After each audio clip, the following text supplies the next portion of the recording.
Samsung Galaxy Tab A9 ini masih jadi tablet baru Samsung yang paling murah di tahun 2024 ini. Versi Wi-Fi-nya 2,2 jutaan, tetapi di e-commerce udah ada yang jual di bawah 2 juta. Sedangkan versi LTE-nya yang support SIM card itu harga resminya 2,7 jutaan, meskipun ada juga yang jual di bawah 2,5 juta.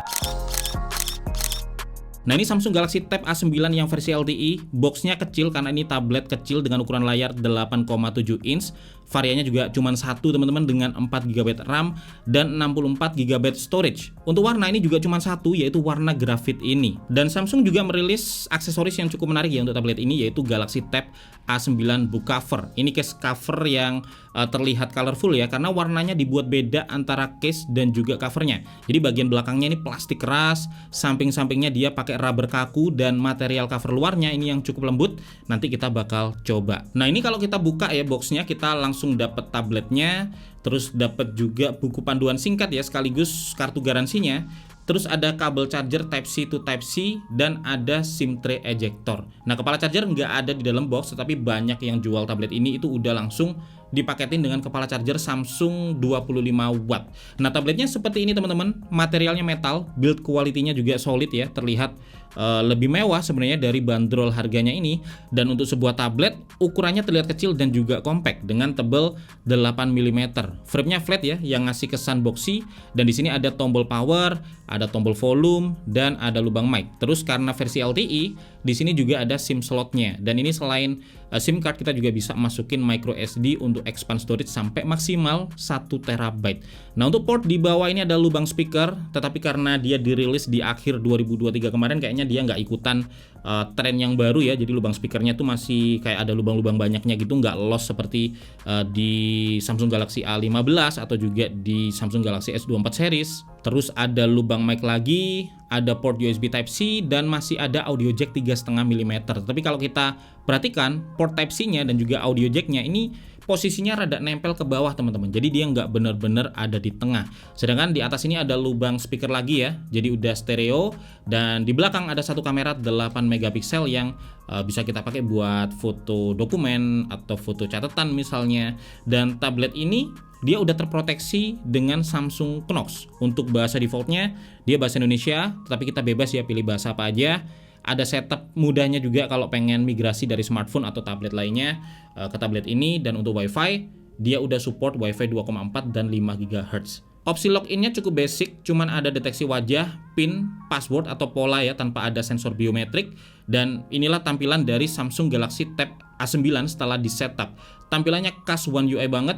Swipe kiri untuk ke home screen, swipe kanan langsung ke Google News Feed ya, yang berisi berita-berita sesuai interest kita. Dan swipe up ada app drawer dengan deretan aplikasi terinstall. Dan kalau kita swipe ke bawah itu ada tombol quick action. Kalau kita cek One UI-nya ini One UI versi 5.1.1 yang masih berbasis Android 13. Jadi bukan versi One UI yang paling baru saat ini teman-teman. Dan untuk layarnya, bezel kiri kanan ini dibuat lebih tipis ya, sedangkan di atas dan juga di bawah bezelnya memang terlihat lebih tebal karena ada kamera depan 2 megapiksel di atas. Nah, secara visual tampilan layarnya cukup bagus, tentu nggak setajam dan juga sekontras layar Super AMOLED di tablet Samsung yang lebih mahal, jadi jangan dibandingkan. Tetapi untuk di harga ini udah cukup lah buat dinikmati. Jadi layarnya ini merupakan layar PLS TFT dengan ukuran 8,7 inch dan punya refresh rate standar ya 60 Hz. Resolusi layarnya WXGA+, yang secara kontras warna ini memang terlihat standar, tetapi layar ini punya brightness yang sangat tinggi teman-teman.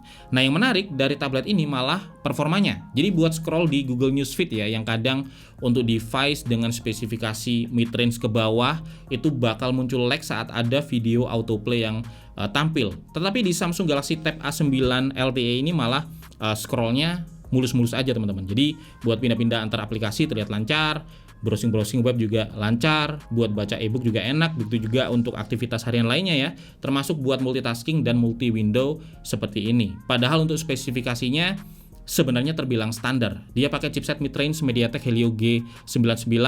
Ini chipset octa-core 6 nanometer yang dikombinasikan dengan 4 GB RAM dan 64 GB storage. Tetapi performa hariannya memang cukup memuaskan. Waktu kita tes gaming buat PUBG, itu kita bisa main sampai di setting grafis HD ya, dengan frame rate high dan di style realistik dengan anti aliasing 2 kali. Performanya lancar meskipun dengan tampilan grafis yang terlihat standar. Untuk CODM kita bisa main sampai di setting grafis medium dengan frame rate high, dan di setting ini gameplaynya juga lumayan mulus dengan tampilan grafis yang juga terbilang cukup teman-teman. Nah, yang menarik malah untuk Mobile Legends kita bisa main sampai di setting rata kanan sebenarnya. Jadi bisa main di setting grafis ultra dengan frame rate super. Di sini secara performa sangat lancar juga dan kualitas grafisnya juga bagus, meskipun sayangnya untuk respon multitouch di layarnya ini agak terasa kurang dan sometimes juga terasa cukup mengganggu ya waktu kita main. Sedangkan kalau kita tes buat main game berat kayak Genshin Impact, kita terkendala sama terbatasnya storage, karena 64 GB ini bukan storage yang besar ya, dan game berat kayak Genshin Impact itu benar-benar butuh kapasitas storage yang besar. Untuk skor AnTuTu benchmark, tablet ini berhasil dapat skor 308.310 yang masih bisa masuk di kategori performa mid-range. Tetapi ada satu hal teman-teman yang menarik ya dari tablet murah Samsung dibandingkan dengan tablet murah lainnya, yaitu optimasi platformnya. Jadi One UI ini punya fitur tablet yang mumpuni dan intuitif.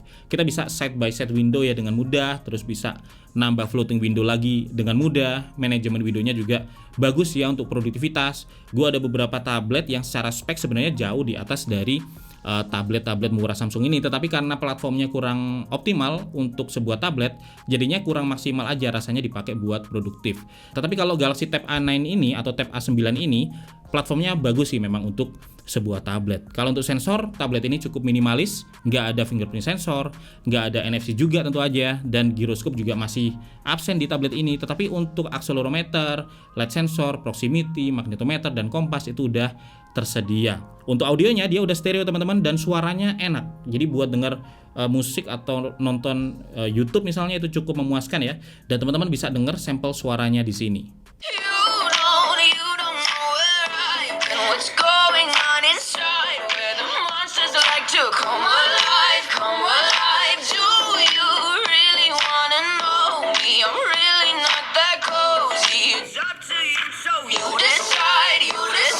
Terus untuk book covernya ini menariknya ya, kalau kita udah pasang book covernya, tampilan tabletnya jadi terlihat lebih premium ya, lebih menarik karena mungkin pemilihan warnanya ini juga bagus ya.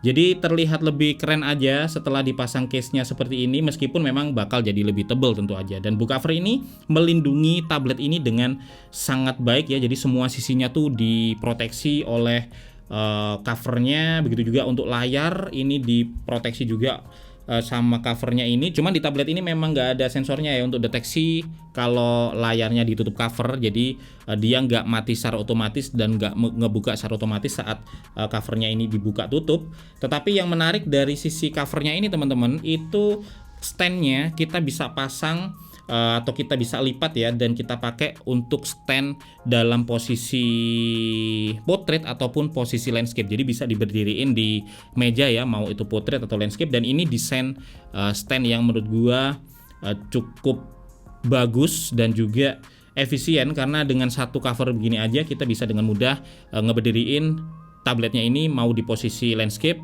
buat kerja misalnya, atau buat nonton film ya, atau di posisi portrait kita pakai buat browsing-browsing dan yang lainnya. Dan itu teman-teman ya untuk video unboxing dan juga beberapa tes yang bisa gua share hari ini tentang Samsung Galaxy Tab A9 LTE. Untuk review lengkapnya bakal gue share setelah pakai tablet ini selama beberapa minggu ke depan. Semoga aja video ini bermanfaat. Kalau ada masukan atau pertanyaan ya yang pengen dibahas di reviewnya, silahkan tuliskan di kolom komentar. Sampai ketemu lagi di video tekno menarik lainnya besok.